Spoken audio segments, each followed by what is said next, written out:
Today's video, I want to go Hey, it's Annika here with Sniffdog. Today we are going to train you how to train your dog 3 fun tricks. Tricks are great for confidence building, but most of all, for relationship building. At Sniffdog, we're here to teach you how to speak dog. If you can have a better understanding of your dog, you can have a relationship built off trust and fun. We want to come on this wonderful journey of pet ownership with you to help empower the love and connection between you and your pup. Really quickly before we get started with today's fun training video, I want to give a quick and loving shout out to Akila the Golden. Thank you for your always supportive comments and for sharing all of our content on Instagram and Facebook. If you want to be featured in our YouTube videos, make sure that you leave us a comment about what you want to learn more about, share our videos with your friends, and like us on Instagram and Facebook. Let's get started with today's video. Before I forget, don't forget to download the training tip sheet. I made it for you. And stay to the end, as always, we'll have bloopers. All right, who doesn't like to have a little fun with their dogs? A lot of people ask me, why am I training tricks in the first place, or why does it matter to put some effort into this? Well, tricks are fun. If you think about it, most of the things that we ask our dog to do are for our own benefit, such as coming when called, or going to their bed in order to leave us alone when we're trying to enjoy a meal. It's not really fun for them. Tricks, however, are just in the name of entertainment and cuteness. So there's really little expectation or negativity surrounding teaching your dog tricks or when you ask them to do these tricks. Let's just let them have some fun with us. It's super powerful for your relationship to train tricks as well, because oftentimes your dogs are going to be looking at you like, what do you want me to do right now? The more that you can work them through those questions and communicate clearly with them just through using lures and marker-based training like we always do here with Sniffdog, your dog will start to understand what you're asking for when you're training them these new tricks and skills. So not only are tricks fun and relationship building, they're also great for nervous dogs. If you have a timid dog, you're the one that should be watching these videos and training your dog as many tricks as you possibly can. The more they know, the more confident they're going to be. Now, let's get started. What you're gonna need for today's video is a handful of treats and maybe a soft surface like a rug or a towel. Okay, so for tip number 1, we're going to train rollover. Rollover is a really easy skill for some puppies or dogs to learn, and for others, it's the hardest and takes the longest for them. I'm talking months. So try not to be deterred if your dog does take a long time to learn this particular skill. The reason it's hard is a lot of dogs don't feel comfortable or safe being on their back. Some people believe it's because they feel most vulnerable. It's just sometimes dogs carry a lot of tension in their body and they can't very comfortably manipulate their bodies to get into the position of rolling onto their back. Some breeds, such as Frenchies or really stiff dogs, sometimes Vizslas, they can hold a lot of body tension and they don't like rolling over. And so you might be trying to train a little longer than the average person might with more of a floppy, loosey-goosey poodle type dog. So as always, when we're training new skills, we're going to be using the food lure, which as a reminder is using the food like a magnet straight to your dog's nose to manipulate their body movement and get them to move into a certain position. Another friendly reminder when you're training new skills, including tricks, is we do not add the verbal cue until we are 100% sure they're actually going to do the action. So we will be adding the cue rollover later on. We will be starting with a food lure to start, which is that food in that hand like a magnet, and we'll be getting rid of the food lure the more that they become comfortable doing the behavior at hand. Now we're going to get started with Cedar's training of rollover. He does not know this skill and he is more of one of those stiff dogs, so it will take him a little bit more time to figure it out than some of your dogs might. I'm going to get him out of his bed because there's not much room for him to comfortably roll over there, and get him on the soft surface of the carpet. If you try to teach your dog roll over on a hard surface like the hardwood floors, it's not likely to go so well. That's more of the finished product when they know the skill really, really well. So to get him up, I'm gonna show him a treat and lure him. Remember, luring is using that treat like a magnet to get him to move in any position I want him to. Good. And sit. He has to be in a down in order to roll over. Yes, I'm gonna feed him for lying down. Now, I want to see him roll onto one of his back hips. Because they're very straight and he's not rolled onto one side or the other, I'm not likely to get him to be able to roll over. I wanna see him relax into one of his hips. So sometimes just taking the food lure away for a second will allow him to readjust and get comfortable. If that doesn't happen, you can try and see. So we'll see here if he can do it. If he was on a hip, I would try to roll him onto the side in which he's rolled onto. So here comes potentially, oh no, come on, sit. A little hip roll, good boy. So So still no hip roll. So I'm gonna choose whatever side I think he's most likely to roll onto, but if he was on a hip, I would roll him in the direction that he's already leaning onto a hip. Remember, I'm not gonna say the cue to start because he doesn't know the skill yet. I'm just gonna stick this treat straight to his nose, and I'm gonna push it sort of over to the other side of his head where he has to crank his neck around in order to roll over. If he gets up, that's okay. I'll get him back into the sit down. See if we get a hip roll. Ooh, we do have a hip roll this time, which makes it more likely for him to roll over. I'm gonna move the bed so he has somewhere to roll over to. I'm gonna stick this treat on the other side of his nose, and I'm gonna crank his head around over the back of his shoulders to get him to roll on further onto that hip. And I'm gonna push a little bit, and if he's willing to keep following the treat, yes, I'll feed him halfway for almost rolling over. I'll reach for another treat now that he's on his side and keep cranking my hand sort of in a U shape behind his head. He's never done this before, so I'll be really impressed if he does it. And keep luring in this U shape. See how awkward my arm is? See if I can get that head to flip all the way over. Now I can help him. This paw being straight up means I'm very likely to get him to roll over right now. So before he gives up, because it's not really fun to keep in this weird position, I'm gonna crank his head back over this way as far as I can towards his shoulder blades. That's some stress sneezing because he doesn't know what I want. And I'm gonna push this paw very lightly. No, you don't like that? Well, I'll push a little less then. I'm gonna make lots of kissing noises, and if he gets up and is like, "Lady, I don't know what you want. I don't want to do it." that's okay, we just start again. Remember, this should all be your dog's choice.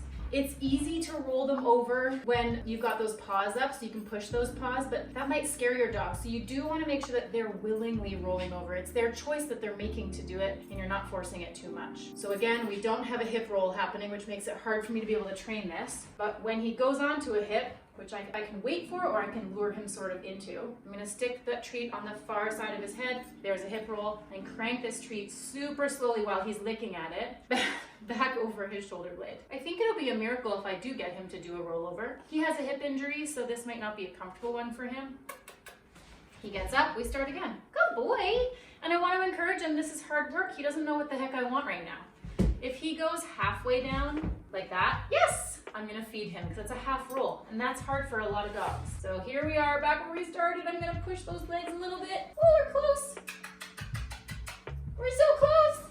We're so close. Yahoo! Good boy. And because that was a little bit forceful, he was like, "Hey, lady, those are my legs." I'm gonna give him a jackpot. He's gonna get a whole handful of good boy of treats for rolling over for me like that. I never want him to have to do it. So that was just a gentle little leg push. I want him to think it's a fun game. Hey Cedar, do you want to keep learning rollover?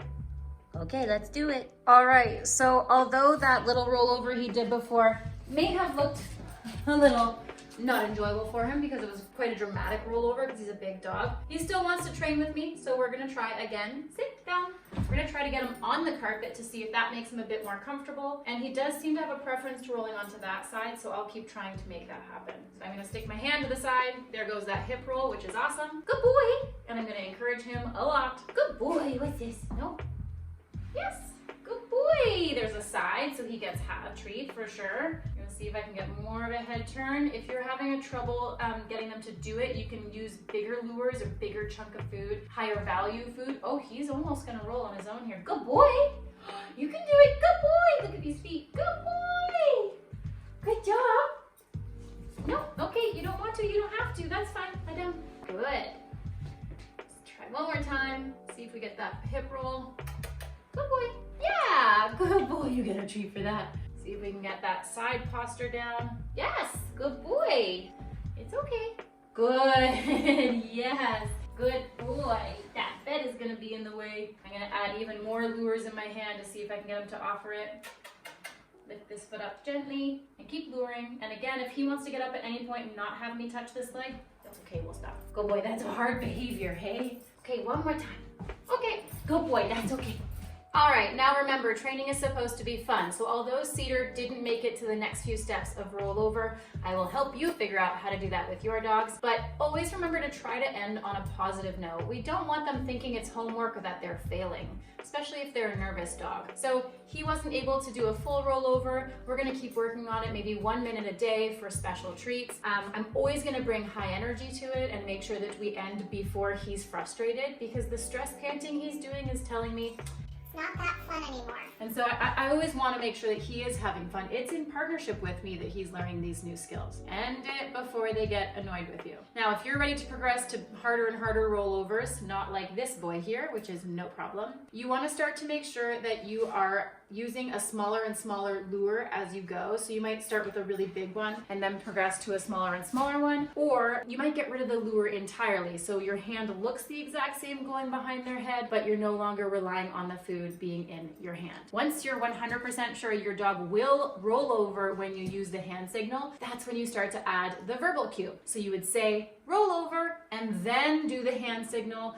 without the lure in it anymore, but the hand signal looks the exact same. When they do it, yes, and then give them a treat. You still want to treat them, it just wasn't in the signaling hand anymore. Once they're good enough at the skill, they no longer need it. Are you ready for the second trick? It's easier. I think you're gonna like it. All right, the next training tip that we have for you is shake a paw. Now, many people are really easily training this to their dogs without the need of this video, but just in case you're having a hard time, I thought I would include that very cute trick here. The one thing I'll caution you with shake a paw is that oftentimes shake a paw becomes the easiest behavior for your dog to offer. So if you ask them to shake a paw all the time, they're always going to choose shake a paw. So if you're outside on a walk and you're asking them to lie down, to redirect them from something, and they're like, Down is hard, I'm gonna shake a paw instead. if you see a lot of that behavior, you might need to ask for less shake a paws because your dog is defaulting to it as an easier skill to rehearse than all the other ones you might be working on. So with shake a paw, you need your dog in a sit and a handful of treats. Similarly to everything else, we will use a food lure for this exercise, and we will not be adding a verbal cue until we're sure they're going to shake the paw when we ask them to. So he's in a down. I'm gonna toss a free treat just to get him standing, invite him into my space, ask him to sit. Yes, I'm gonna give him a treat for sitting. I have a handful of food here. I'm gonna stick it right under his nose, opening it slightly so he can lick at it. And eventually his foot is going to lift to try to get that food out. My arm is anchored. Yes. When his foot lifts, I mark it and then I give him one of the treats. I'm gonna do that 5 times over, and if he does it all 5 times, I'm going to start to add the verbal cue. So I present the hand, I anchor it right under his nose. It's not here, it's not up. Yes! It's not up over his head. I'm just anchoring it right under his nose height, and I'm not moving it. Yes! So now that he's like, Oh, lifting my foot is causing treats. I might add the cue if I get 2 more repetitions successfully. So he's just looking at me, which is nice. He might be thinking I'm asking him to leave it, so don't practice leave it anytime near when you're trying to train shake a paw. I'm gonna let him lick at it. When his foot lifts, he's gonna get it. Yes! Good boy! Very good. We need 1 more time before I add the cue. So again, I think he thinks, yes, that I'm doing leave it. So I made some kissy noises to encourage him. Now he's done it 5 times in a row. I can start to add the cue. And I'm gonna make my hand a little bit less enticing by having less treats in it. Shake a paw. Yes, good boy. Another treat goes in. Notice I say the cue first. Shake a paw. Yes, good boy. And 1 more time, treat goes in. Shake a paw. Yeah, good boy. Now that he does it really well with the lure in the hand, I'm gonna try it without the lure. My hand will look the same. Cedar, shake a paw. And notice I just wait, I don't repeat the cue. Yay, good boy, yes. And you give him a different treat. Okay, let's move to trick number 3, which is sit pretty. Now this one is a little bit easier for certain dogs that have heavier set hips. Cedar here is the hardest dog to train sit pretty with because he's got very thin hips, which means he doesn't have much to sit on. So in sit pretty, it's really just a cute party trick. You're gonna ask them to sit and then lure the treat over their head. Yes, and feed them for sitting because it's half of the behavior. And then I'm gonna use lures in my hand again, and I'm gonna stick it straight to his nose and lure it back over his head. If those front feet lift at all, I'm gonna yes and feed, okay? Let you see again, stick lure into my fingers, straight to his nose, and lift back while touching his nose. Yes! So it's almost sitting like a little meerkat. Again, some dogs will take this right away. This is physiologically hard for him. Physically hard for him to put his body into this position. So I'm just looking for a couple of inches of those front feet to lift. Yes! good boy. So I'll do this 5 to 10 times in a row, and then I'll start to make the lure in my hands smaller, not as big, so not as incentivizing.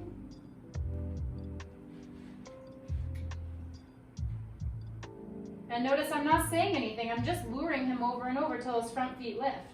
Is that awkward for you? And he might be in an awkward position, so I'll invite him to sit again, and then we'll try again. It's okay, you can do it. Good boy. So I can see he's starting to give up a bit, so I'm gonna start encouraging him. Yes, good boy. And again, he's starting to be like, Lady, I don't know what you want. so I'm gonna praise him a little bit, make sure he knows you're on the right track, bud. Maybe give him a little break in training to go find some treats somewhere else. I won't push him too much again on this one because I think it might be a little uncomfortable for him to do it. But once your dog is lifting those feet up and participating, oh, there's a good stretch, very willingly in the sitting pretty, you can start to get rid of the lure and just move your hand back without a lure, and then yes, and feed when they do it accordingly. Now, remember, once they are 5 out of 5 times doing it when you ask them to, with and without a lure in your hand, you can start to add the verbal cue. Sit pretty, and then you lure your hand right over their head. They sit up like a meerkat, and then you yes and feed. Okay, so I hope you found those 3 training tips and tricks fun in the name of relationship building with your dog. Remember, things you do not want to do, things to avoid are pushing too hard too long, getting frustrated when they get it wrong, not feeding them or making it engaging in any way when they do get it right, and doing too long of training sessions. You want to make sure that it's fun and engaging and that you're not putting too much pressure on them to get it right in the first few sessions. As always, thank you for watching our videos. I hope you found this one fun. I hope you enjoy training your dog these new tricks. And as always, please tag us in the videos of you training them. We love to see that these videos are in fact helping you have fun with your dog. Please don't forget to download the training tip sheet. We made it for you. And also follow us on Instagram, like our videos on Facebook, share them with your friends, and press the notify button on YouTube. Don't forget to subscribe to our YouTube channel so you find out every week when a new video comes out. As always, enjoy the bloopers. Ow! Don't bite me. Give me a kiss. Not a foot. Ah! That was fun. Ready? Do you hate it? Do you hate it? I'm sorry. Yo, I want to give a quick I want to give.